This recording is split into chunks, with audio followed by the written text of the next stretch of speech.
प्रिय बंधू भगिनीनो, यूट्यूबच्या माध्यमातून आपल्याशी देवाच्या वचनातून बोलण्याची संधी वेळोवेळी मला प्राप्त होते. त्याबद्दल मी परमेश्वराचे मनापासून आभार मानतो.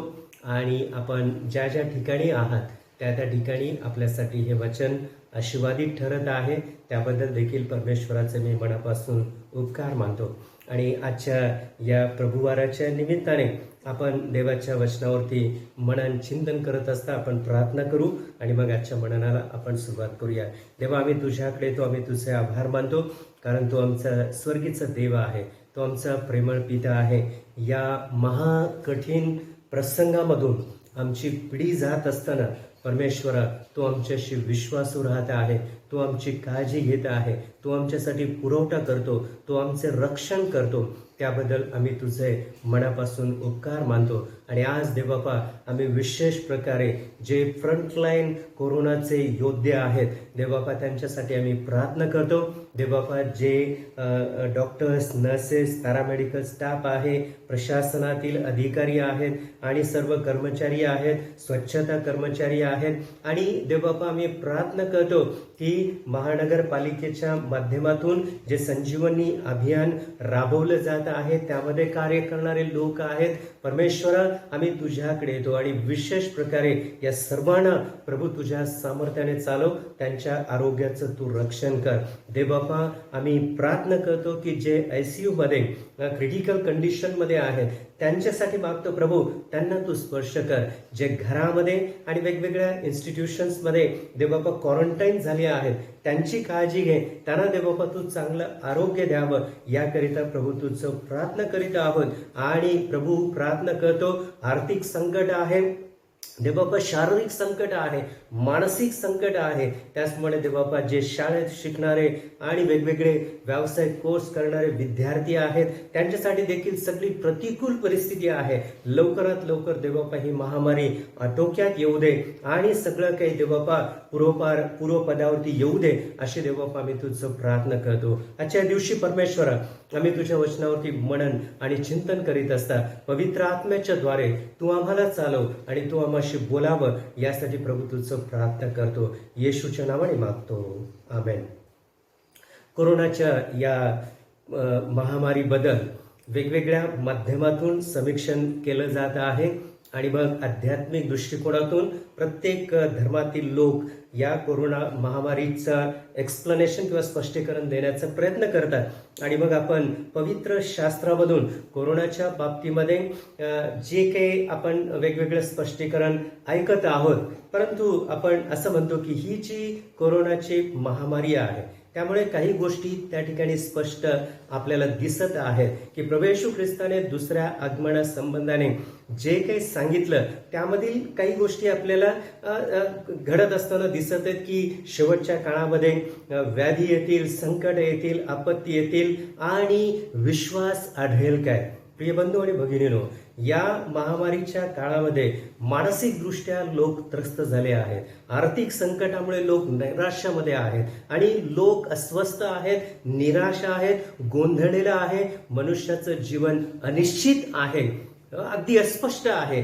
कधी काय होईल याविषयी लोकांना शाश्वती वाटत नाही. त्यामुळे आध्यात्मिक दृष्ट्या लोक कुठेतरी अस्वस्थ आहेत, त्यांचा विश्वास कुठेतरी डळमळीत होत चाललेला आम्हाला पाहावयास मिळत आहे. पण ही जी परिस्थिती आहे, याही परिस्थितीमध्ये आम्हाला स्थिर राहण्याची आणि आत्मिक दृष्टिकोनातून आम्हाला अधिक बळकट होण्याची आवश्यकता आहे. कारण आपण असं पाहतो की या सगळ्या गोष्टी आम्ही प्रभूवरील विश्वासापासून ढळावं, आम्ही प्रभूच्या विश्वासापासून कमकुवत व्हावं किंवा आम्ही अस्थिर व्हावं, यासाठी ही सगळी परिस्थिती आमच्या आध्यात्मिक जीवनावरती जशी शारीरिक जीवनावरती घाला घालणारी आहे, तशी ही परिस्थिती आमच्या आत्मिक जीवनावरती देखील मोठा आघात करणारी परिस्थिती आहे. परंतु आपण पाहतो की दोन महत्वाच्या गोष्टी आहेत. पहिली महत्वाची गोष्ट आहे की प्रभू येशू ख्रिस्ताचं आगमन होणार आहे आणि प्रभू येशू ख्रिस्ताचं आगमन होणार आहे त्यावेळेस आम्हाला असं पाहावयास मिळतं की येशू कधी पण येऊ दे, आम्हाला त्याला सामोरं जाण्यासाठी आमची तयारी असणं गरजेचं आहे. आणि मग आम्ही असं म्हणतो की आम्हाला जगाचा निरोप कधी का घ्यायला लागेना, परंतु त्यावेळेस आम्हाला त्या क्षणाला प्रभूकडे मी जाणार याची मला खात्री असण्याची गरज आहे. आणि म्हणून मत्तयाचं शुभवर्तमान याचा 25वा अध्याय 1 ते 13 वचनामधून आपण या विषयावरती थोडा वेळ मनन करणार आहोत. या अनिश्चित परिस्थितीमध्ये, या अस्वस्थ करणाऱ्या भयजनक परिस्थितीमध्ये आध्यात्मिक दृष्टिकोनातून आम्हाला प्रभूला सामोरं जाण्याची आमची तयारी आहे काय? आपली आध्यात्मिक दृष्टिकोनातून किंवा येशूच्या आगमनासाठी आपली तयारी आहे काय? या संबंधाने आपण थोडा वेळ मनन आणि चिंतन करणार आहोत. प्रभू येशू ख्रिस्ताने जे त्या ठिकाणी दाखले दिले आणि त्या दाखल्यामधून स्वर्गाचं राज्य सांगण्यासाठी किंवा स्पष्ट करण्यासाठी येशूने हे दाखले दिले आहेत. आणि मग त्याला किंगडम ऑफ हेवन आणि किंगडम ऑफ गॉड अशा प्रकारच्या ह्या संकल्पना आम्हाला शुभवर्तमानामध्ये पाहाव्यास मिळतात. मत्तयाच्या शुभवर्तमानामध्ये जो मत्तय आहे तो त्या ठिकाणी किंगडम ऑफ हेवन म्हणतो, तो किंगडम ऑफ गॉड म्हणत नाही, देवाचे राज्य म्हणत नाही, तर स्वर्गाचे राज्य म्हणतो. आणि म्हणून हा जो 10 कुमारिकांचा दृष्टांत आहे तो दृष्टांत येशू ख्रिस्ताने स्वर्गाचं राज्य हे कसं असणार आहे हे स्पष्ट करण्यासाठी हा दाखला देऊ केला आहे. तर आपण असं पाहतो की मत्तयाने हेतू पुरस्पर किंगडम ऑफ हेवन म्हटलं आहे, त्याने स्वर्गाचं राज्य म्हटलं, किंगडम ऑफ गॉड म्हटलं नाही. कारण मत्तयाने जे शुभवर्तमान लिहिलं ते शुभवर्तमान यहुद्यांना समोर ठेवून लिहिलं आहे. आणि यहुदी लोक देवाचं नाव सहजासहजी घेत नसत, देवाच्या नावाला ते फार मान सन्मानाने आदर देतात, म्हणून सहजासहजी देवाचं नाव ते घेत नाहीत. म्हणून मत्तयाला माहिती आहे की हे लोक वाचत असताना किंवा हे लोक ऐकत असताना वारंवार किंगडम ऑफ गॉड म्हणण्यापेक्षा, देवाचं राज्य म्हणण्यापेक्षा स्वर्गाचं राज्य म्हणजे ही संकल्पना त्यांना अधिक समजेल आणि ती स्वीकारण्यासारखी आहे. म्हणून मत्तयाच्या शुभवर्तमानामध्ये जवळजवळ 32 वेळा आम्हाला स्वर्गाचे राज्य हा उल्लेख त्या ठिकाणी पाहावयास मिळतो आणि देवाचे राज्य हा उल्लेख जवळजवळ 66 वेळा आम्हाला नवीन करारामध्ये पुढे त्या ठिकाणी पाहावयास मिळत आहे.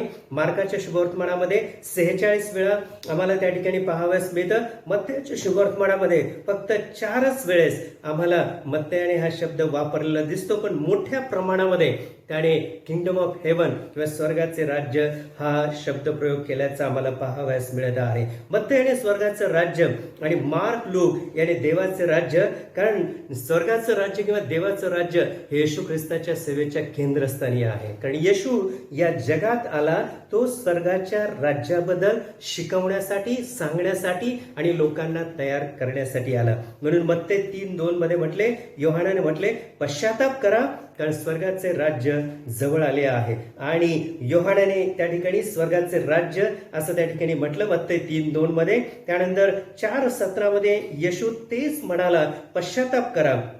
लूक 4:43 मध्ये मी स्वर्गाच्या राज्याचे शुभवर्तमान सांगावे अशा प्रकारे प्रभू येशू ख्रिस्त बोलत असल्याचं आम्हाला पाहावयास मिळत आहे. यहुद्यांना वाटत होतं की येशू ख्रिस्त राज्याबद्दल बोलतो म्हणजे तो आम्हाला रोमी अधिपत्याखालून किंवा या जगातल्या बंधनातून तो आम्हाला सोडवण्यासाठी आला अशा प्रकारे किंवा त्या अपेक्षेने येशू ख्रिस्ताकडे ते पाहत होते.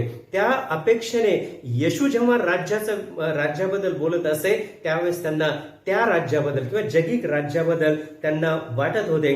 पण येशूचं राज्य हे पाप, आजार, संकटे यातून मानवाला मुक्त करणारं किंवा या गोष्टी जिथं नाहीत त्या ठिकाणी घेऊन जाणारं हे येशूचं राज्य आहे. मत्ते 25:1-13 मध्ये 10 कुमारीचा दृष्टांत, येशूने स्वर्गाच्या राज्याला या 10 कुमाराची उपमा दिली आहे. आणि स्वर्गाचं राज्य हे असं आहे ज्यामध्ये 5 आत जाणार आहेत आणि 5 या स्वर्गाच्या राज्याच्या बाहेर जाणार आहेत. आणि याहून येशू ख्रिस्त म्हणत आहे, जे तयार आहेत ते आत जातील, जे तयार नसतील ते स्वर्गाच्या राज्यामध्ये आत येऊ शकणार नाही. तर या संबंधाने काही महत्वाच्या गोष्टी आज आपण या दाखल्यामधून पाहणार आहोत. पहिली महत्वाची गोष्ट आहे की स्वर्गाच्या राज्यात जाण्याची इच्छा हवी. जर आम्हाला स्वर्गाचं राज्य यामध्ये जायचं आहे ते आमच्यासाठी मौल्यवान आहे असं जर आपल्याला वाटतं, तर पहिली महत्वाची गोष्ट आहे की तिथं जाण्याची आमच्या मनामध्ये इच्छा असणं गरजेचं आहे. देवाने मानवाला सर्व बाबतीत आपल्या इच्छेप्रमाणे राहण्यास तो सांगतो. म्हणजे त्याची जर इच्छा असेल, देवाने मानवाला त्याचे इच्छा स्वातंत्र्य दिलं आहे. आणि मग आपल्याला बरंच काही पाहता येईल पवित्र शास्त्रामधून, बरीच उदाहरणं दिसतात की देव कुणावरती काही लादत नाही. देवाने मनुष्याला इच्छा स्वातंत्र्य दिलं आहे. नेहमी म्हटलं आहे की तू कशाची निवड करणार, याविषयी आपण जुन्या करारामध्ये आणि नवीन करारामध्ये देखील पाहतो. आणि मत्ते 25:1 मध्ये त्या आपले दिवे घेऊन वराला सामोरे जाण्यास निघाल्या असं त्या ठिकाणी म्हटलं आहे. म्हणजे या 10 कुमारिका आहेत, या 10 कुमारिका विश्वासणाऱ्यांचं प्रतीक आहेत. यहुदी लग्न आठवडाभर चालत असे. या आठवड्यात वर आपल्या वधूला घेऊन जाण्यासाठी कधी पण येत असे. आणि जेव्हा तो येई तेव्हा या ज्या कुमारिका होत्या त्या वराचा वधूकडे जाण्याचा मार्ग दाखवित असत. आणि त्या काळामध्ये कुठल्याही प्रवासाची साधनांची सुविधा नव्हती. त्यामुळे ज्या ठिकाणी वर असेल तिथून तो घोड्यावरून येत असे किंवा पायी येत असे.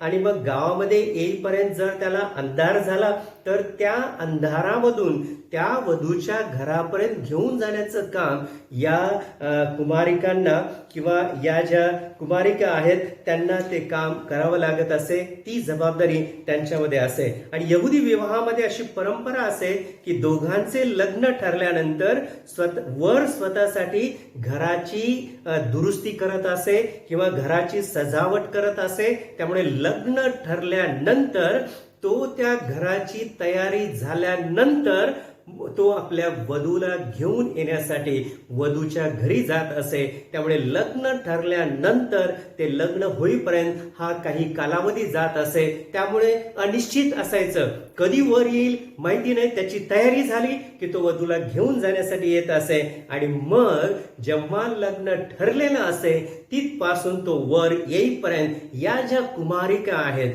त्या कुमारिका वराला स्वीकारण्यासाठी, वराला वधूपर्यंत घेऊन जाण्यासाठी, वराला सामोरं जाण्यासाठी त्या नेहमी सज्ज राहत असत, सिद्ध राहत असत असं आम्हाला पाहावयास मिळत आहे. आणि या ठिकाणी आपण पाहतो की ह्या ज्या मुली आहेत त्या ठिकाणी असं म्हटलं आहे की केव्हाही तो येत असे त्यावेळेस त्याला सामोरं जाण्यासाठी या कुमारिका असत आणि वराची वाट पाहत बसत असत. रात्रीचा आला तर त्याला उजेड दाखवण्यासाठी दिवे तयार ठेवत असत व त्या वराचा मार्ग मोकळा करीत असत. या कुमारिका आपण पाहिलं त्याप्रमाणे विश्वासणाऱ्यांचं प्रतीक आहेत आणि कुमारिका निवडलेले आहेत. आणि कुमारिका याचा अर्थ आहे त्या शुद्धतेचं प्रतीक आहेत. आणि ज्याप्रमाणे पवित्र शास्त्रामध्ये आपण नवीन करारामध्ये पाहतो की मंडळीला त्या ठिकाणी वधू असं म्हटलं आहे. आणि मग या वधू जी आहे ती वधू त्या ठिकाणी शुद्ध, निष्कलंक आणि पवित्र अशी आहे. मग त्या वधूपर्यंत वराला घेऊन जाणाऱ्या ज्या कुमारिका आहेत त्या सुद्धा शुद्ध अशा असाव्या. आणि मग त्या ठिकाणी असं आपण पाहतो की मंडळीला त्या ठिकाणी वधू असं म्हटलं आहे. आणि वधू याचा अर्थ ती शुद्ध, निष्कलंक अशी असावी असं त्या ठिकाणी म्हटलं आहे. म्हणजे ह्या ज्या कुमारिका आहेत त्या ठिकाणी शुद्धतेचं प्रतीक आहे. जेव्हा ख्रिस्त येईल तेव्हा मंडळी ही जी त्याची वधू तिने स्वतःला पवित्र असे त्या ठिकाणी सादर करावे. अधिक माहितीसाठी या पवित्रते संबंधाने इपिस्करास पत्र 5 अध्याय 26 आणि 27 वचन आपण पुन्हा त्या ठिकाणी वाचू शकता. तर या 10 कुमारिकांनी वराला सामोरे जाण्याची इच्छा व्यक्त केली आहे. त्यांना सांगण्यात आलं कारण त्या ठिकाणी तशा प्रकारची परंपरा होती. मग ज्यांना या वराला सामोरं जाण्याची इच्छा असेल त्यांना निवडलं जात असे आणि तो वर त्या वधूपर्यंत जाईपर्यंत त्यांच्यावरती ती जबाबदारी सोपवलेली असे. त्यासाठी त्यांना कदाचित जागरण करावं लागणार, त्यांना कदाचित जी काही इतर कामं असतील ती कामं बाजूला ठेवणार किंवा त्यांचं त्या तरुण होत्या त्यामुळे त्यांचं खेळणं बागडणं किंवा काय असेल त्या सगळ्या गोष्टी त्यांना बाजूला ठेवून त्यांना वराला सामोरं जाण्याची त्यांची त्या ठिकाणी तयारी असणं गरजेचं होतं आणि ते स्वतः इच्छेने ते स्वीकारत असे. मंडळी ही येशूची वधू आहे, यामध्ये सहभागी होण्याचे सर्वांना आमंत्रण आहे. प्रभू येशू ख्रिस्ताने मत्ते 11:28 मध्ये म्हटलं, अहो कष्टी व भाराक्रांत जन हो, तुम्ही सर्व मजकडे या, म्हणजे मी तुम्हाला विसावा देईन. प्रभू येशू ख्रिस्ताने नवीन करारामध्ये पुन्हा पुन्हा लोकांना आव्हान केलं, जर तुमची इच्छा असेल, जे कष्टी असतील, भाराक्रांत असतील, दुःखी असतील, जे रंजलेले गांजलेले आहेत, त्या सगळ्यांनी माझ्याकडे या. पण ते यायचं की न यायचं हे सर्वस्वी तुमच्यावरती आहे. प्रभू येशू ख्रिस्ताने अशा प्रकारे त्या ठिकाणी प्रभू येशू ख्रिस्ताने आव्हान केल्याचं आम्हाला पाहावयास मिळतं आणि विश्वासणाऱ्याने त्याच्या विवाहामध्ये सहभागी व्हायचं किंवा नाही व्हायचं हे त्यांनी स्वतःहून त्या ठिकाणी ठरवावयाचं आहे. तर या ठिकाणी आपण असं पाहतो की म्हणजे जेव्हा प्रभू येशू ख्रिस्त येणार आहे त्यावेळेस त्या ठिकाणी आपण पाहतो की मग त्या ठिकाणी ज्यांची इच्छा असेल त्यांना या प्रभू येशू ख्रिस्ताच्या स्वर्गाच्या राज्यामध्ये सहभागी व्हायचं आहे, त्यांची जर इच्छा असेल तर मग या ठिकाणी आपण पाहतो की त्या कुमारिका असण्याची गरज आहे, म्हणजे त्या शुद्ध असण्याची गरज आहे असं आम्हाला या ठिकाणी पाहावयास मिळतं. मग तुमची आणि माझी जर इच्छा आहे तर आम्ही देखील शुद्ध आणि पवित्र असण्याची गरज आहे. तर या ठिकाणी ही पहिली महत्वाची गोष्ट आपण पाहत आहोत की जर आम्हाला स्वर्गाच्या राज्यात जायचं असेल तर त्यासाठी आमची स्वतःची इच्छा असणं अत्यंत गरजेचं आहे. या ज्या कुमारिका आहेत त्या स्वतःच्या इच्छेने यामध्ये सहभागी झाल्या असं आम्हाला पाहावयास मिळतं. जर आमची इच्छा नसेल, जर आम्ही स्वर्गाच्या राज्यामध्ये जावं अशी आमची इच्छाच नसेल तर आम्हाला स्वर्गाच्या राज्यामध्ये जाता येणार नाही किंवा स्वर्गाच्या राज्याचं जे महत्व आहे ते आम्हाला समजून येणार नाही. आणि म्हणून पहिली महत्वाची गोष्ट आहे की खरोखर मी स्वर्गाच्या राज्यात जाईन अशा प्रकारे माझी इच्छा आहे का, की उगीच आपलं सांगितलेलं आहे, ते लोक बोलतात किंवा आई वडिलांकडून आम्हाला सांगितलं गेलं मग मी ख्रिस्ती आहे, स्वर्गाचं राज्य वगैरे हे सगळं काही आहे, पण त्याबद्दल अनिश्चितचा असेल तर मग आमची इच्छा असणार नाही. परंतु खरंच स्वर्गाच्या राज्याचं महत्व आम्हाला समजलं असेल तर मग स्वर्गाच्या राज्यात जाण्याची आपल्या मनामध्ये इच्छा निर्माण होईल. आज आम्ही त्या ठिकाणी प्रभू येशू ख्रिस्ताच्या स्वर्गाच्या राज्याचा विचार करतो, पण त्या राज्यामध्ये जायचं की न जायचं हे आपण स्वतः निवडावयाचं आहे. स्वर्गाच्या दुसरी महत्वाची गोष्ट की स्वर्गाच्या राज्यात जाण्याची तयारी महत्वाची आहे. आमची इच्छा आहे, पण इच्छा फक्त असून उपयोगी नाही. म्हणजे मला काहीतरी मोठी व्यक्ती बनायची इच्छा आहे, पण जर ती व्यक्ती बनायचं असेल तर त्यासाठी आवश्यक ती तयारी देखील महत्वाची आहे. इच्छा पहिली गोष्ट आहे आणि जसं आपण म्हणतो जिथं इच्छा आहे तिथं मार्ग असतो, पण बऱ्याचदा काही लोकांची फक्त इच्छाच असते आणि त्या दृष्टिकोनातून प्रयत्न किंवा त्या दृष्टिकोनातून तयारी केली जात नाही. 25वा अध्याय पहिल्या वचनामध्ये म्हटलं आहे, त्या म्हणजे 10 कुमारिका आपले दिवे घेऊन वराला सामोरे जाण्यास निघाल्या. पण पुढच्या वचनात असं दिसत आहे की या 10च्या 10 वराला सामोरं जाण्याची त्यांची पूर्ण तयारी नव्हती. 10 जणांची इच्छा आहे, 10 जणींची इच्छा आहे, पण त्या 10च्या 10 वराला सामोरं जाण्यासाठी पूर्णतः त्यांची तयारी दिसत नाही.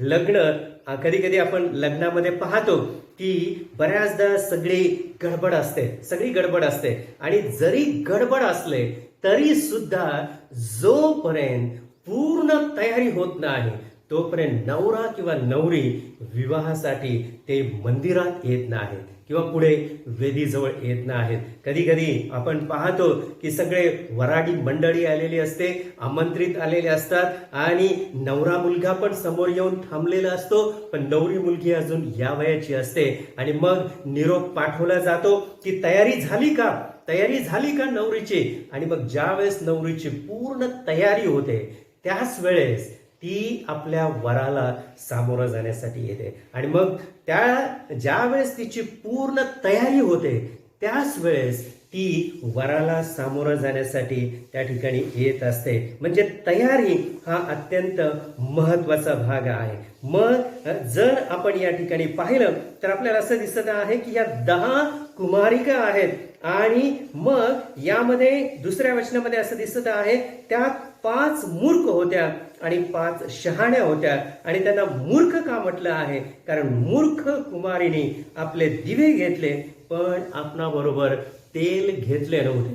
आता इथं कोणत्या गोष्टीची तयारी करायची आहे तर त्यांना किती वेळ लागेल वर येण्यासाठी हे माहिती नाही, पण वर कधी पण येऊ दे त्याला सामोरं जाण्यासाठी त्यांची तयारी पाहिजे. म्हणजे वर रात्रीचा आला तर रात्रीच्या आपण म्हणेन की त्या रात्री बसलेले 6-7 वाजल्यापासून अंधार पडलेला आहे आणि मग अंधार पडल्यानंतर रात्रभर त्यांना दिवे जाळत बसायचं आहे आणि ते दिवे रात्रभर जळण्यासाठी जसं त्या दिव्यातील तेल संपेल तसं ते तेल त्याच्यामध्ये घालण्यासाठी त्यांच्याकडे जादाचं तेल त्यांच्या कुपीमध्ये असण्याची गरज आहे. यामध्ये या ज्या मूर्ख 5 कुमारिका आहेत त्यांना मूर्ख का म्हटलं आहे तर त्यांच्याकडं जे तेल आहे ते तेल संपलेलं आहे.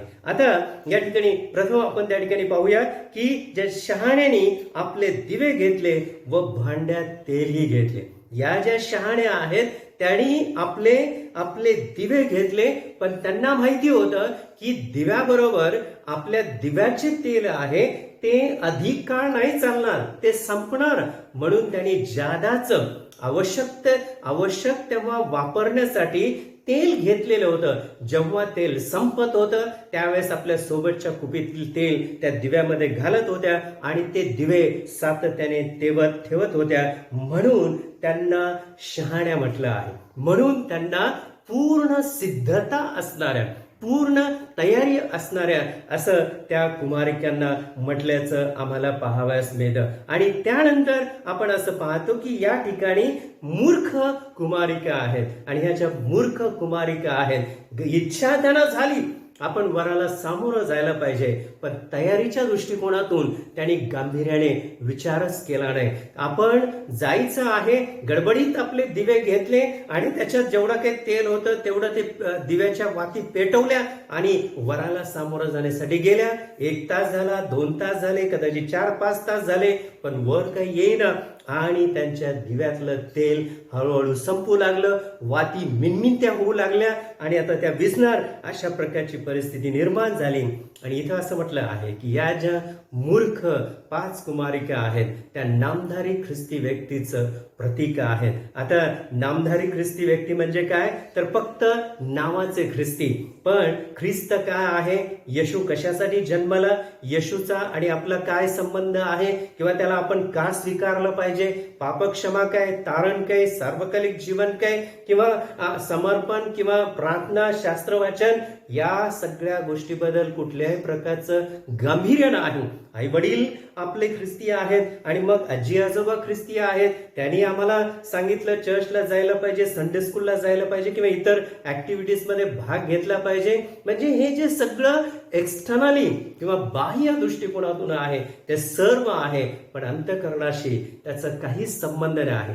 आतमध्ये ज्या येशू ख्रिस्ताला घेण्याच्या द्वारे मनाचं, अंतःकरणाचं जे नवीकरण आहे, रूपांतर आहे, त्याचा कुठेही संबंध दिसत नाही. जसे बालपणी होते तसेच तरुणपणी राहिले, तसेच मध्यम वयीन झाले आणि तसेच उतार वयामध्ये देखील तीच त्या ठिकाणी अवस्था आम्हाला पाहावयास मिळते. आणि ज्यांनी अजूनपर्यंत आपल्या अंतःकरणामध्ये येशूला घेऊन अंतःकरणाचं परिवर्तन किंवा त्याला नवा जन्म तो अनुभव नाही, ते जे लोक आहेत त्यांना नामधारी असं म्हटलं आहे. बिली ग्रॅहम यांनी असं म्हटलं आहे की एखाद्याचा जन्म गॅरेजमध्ये झाला म्हणून तो काही मोटार होत नाही. बिली ग्रॅहमना असं म्हणायचं आहे की एखाद्याचा जन्म ख्रिस्ती घरात झाला म्हणून तो ख्रिस्ती होत नाही. ख्रिस्ती होण्यासाठी प्रत्येक शारीरिक दृष्ट्या जन्मलेल्या व्यक्तीने पुन्हा आत्मिक दृष्ट्या नव्याने जन्मण्याची गरज आहे. आणि मग त्या ठिकाणी आपण असं म्हणतो की नामधारी ख्रिस्ती व्यक्तीला देवाचा वैयक्तिकरित्या अनुभव नसतो आणि त्यांची जी आध्यात्मिकता असते ती उतळ असते.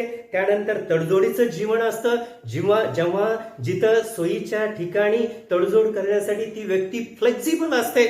म्हणजे आपण म्हणतो की जिथं त्या ठिकाणी त्या व्यक्तीला जगिक दृष्टिकोनातून काही लाभाचं वाटत असेल, फायद्याचं वाटत असेल, लगेच ही व्यक्ती तडजोड करण्यासाठी, सोयीचा मार्ग स्वीकारण्यासाठी ही व्यक्ती तयार असते. डिप्लोमसी म्हणतो आपण त्याला, की ही व्यक्ती त्या बाबतीमध्ये फार तरबेज असते. कारण अजून अंतःकरणाशी येशूचा स्पर्श झालेला नाही. म्हणजे जी व्यक्ती येशू ख्रिस्ताशिवाय आहे, जी व्यक्तीने येशू ख्रिस्ताला आपल्या अंतःकरणाचा पूर्णपणे ताबा देऊन ज्या व्यक्तीचं पूर्णपणे रूपांतर झालेलं नाही, ख्रिस्तामध्ये ती व्यक्ती नवी उत्पत्ती झालेली नाही, ती व्यक्ती फक्त नावाची ख्रिस्ती आहे असं त्या ठिकाणी आम्हाला पाहावयास मिळतं.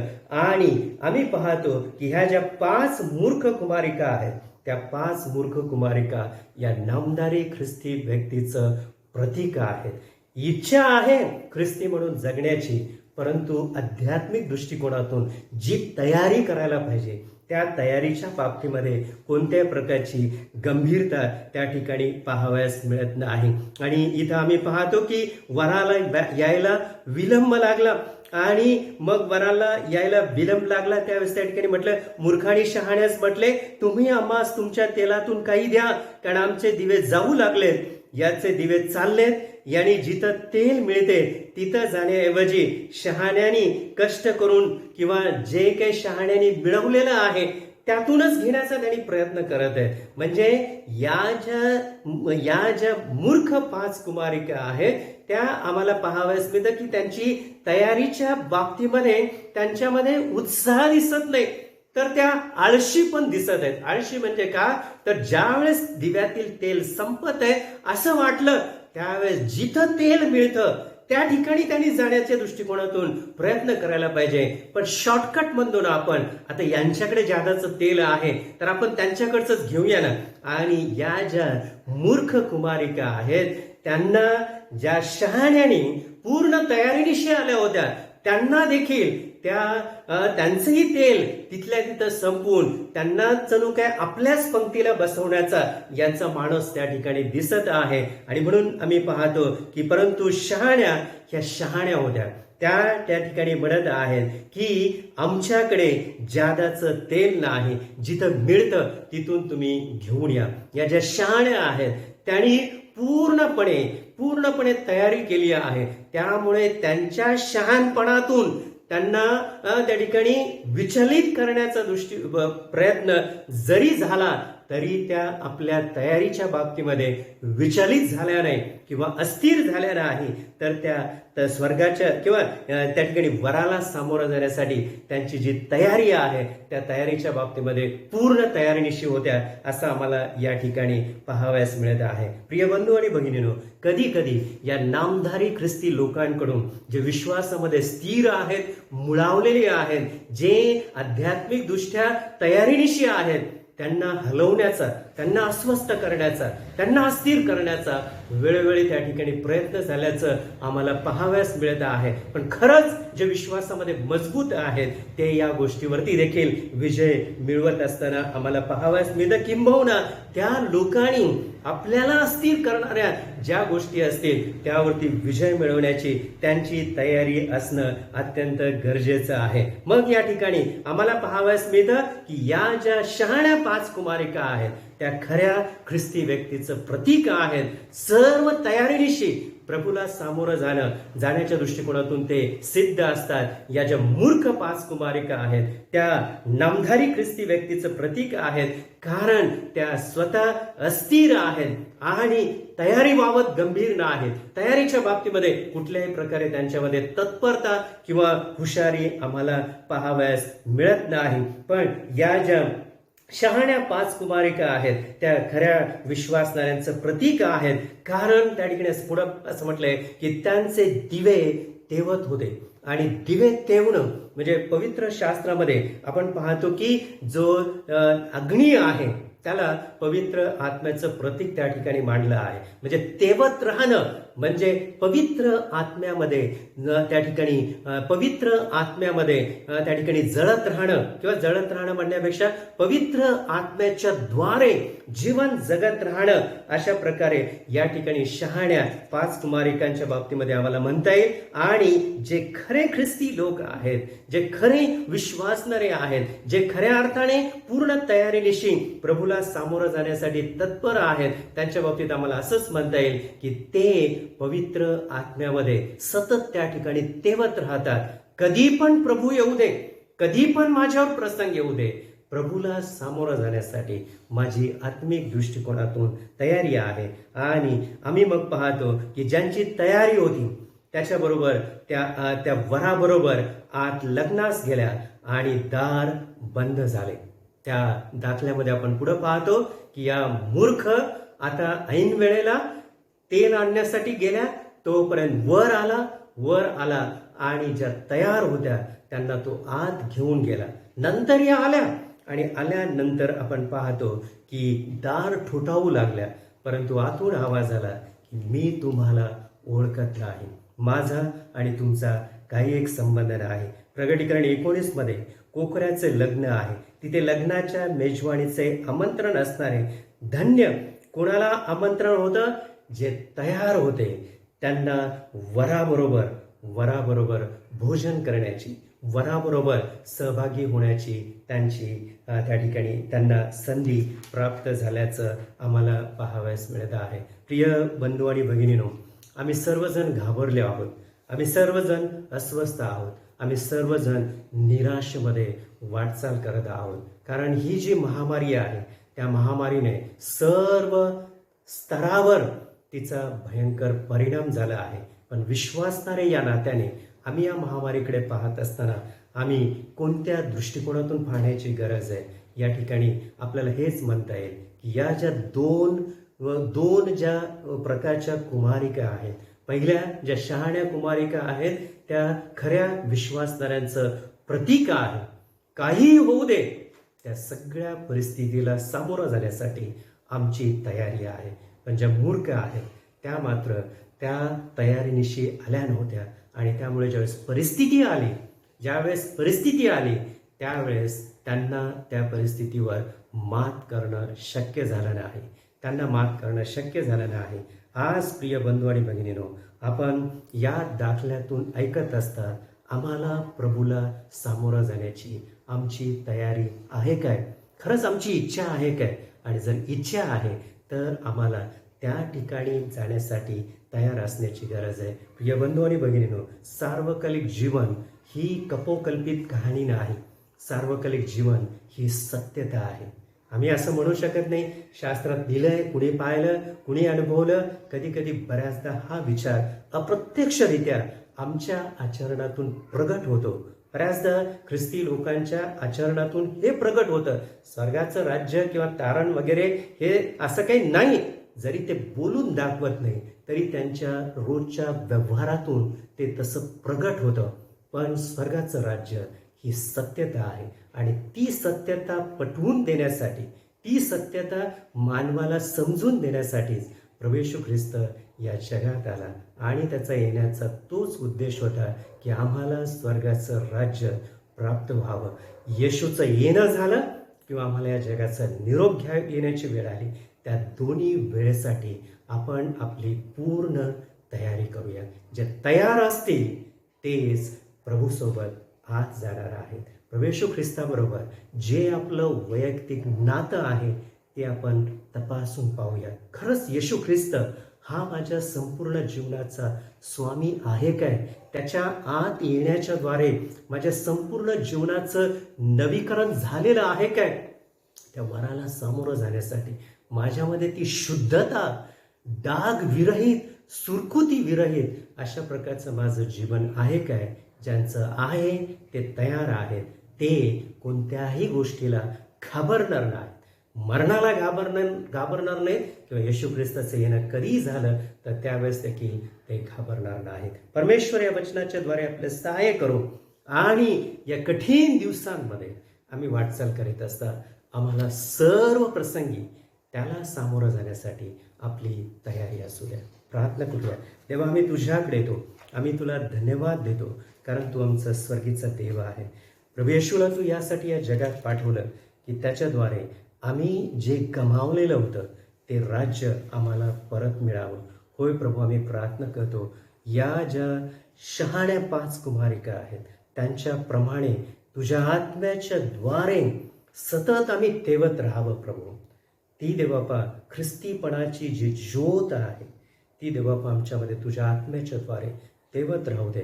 जर आमच्यामध्ये अजूनही नामधारीपणाच असेल, अजूनही आमच्या अंतःकरणाला येशूला स्पर्श करू दिला नसेल प्रभू, अजूनही आमच्या अंतःकरणाचा ताबा आम्ही आमच्या स्वामीला दिला नसेल, आम्ही अजूनही प्रभू तडजोडीचं जीवन जगत असेल, अजूनही प्रभू आम्ही तुझ्या बाबतीमध्ये गंभीर नसेल, तर देवा ही कोरोनाची परिस्थिती आम्हाला सावध करण्यासाठी एक चांगलं माध्यम आहे. देवा, आम्ही बरेच लोक घाबरलेले आहेत, बरेच लोक अस्वस्थ आहेत, निराश आहेत. पण देवा, आम्ही प्रार्थना करतो की जर आम्ही आध्यात्मिकदृष्ट्या तयार आहोत तर आम्हाला कोणत्याही प्रकारची भीती वाटणार नाही, आम्हाला निराश वाटणार नाही, कारण सर्व परिस्थितीमधून चालवण्यासाठी तू आमचा स्वर्गीय जिवंत देव, समर्थ असणारा परमेश्वर आहे. तर प्रभू, आम्ही प्रार्थना करतो, अजूनही जे तयार नाहीत त्यांना तयार होण्यासाठी परमेश्वरा तू कृपा पुरव. तुझ्या आत्म्याच्या द्वारे देवा तू त्यांना विशेष सहाय्य कर, अशी देवापा तुझं प्रार्थना करतो. देवा, तुझं राज्य लवकर येऊ दे, अशी आम्ही तुझं प्रार्थना करतो. येशूच्या नावाने मागतो. आमेन.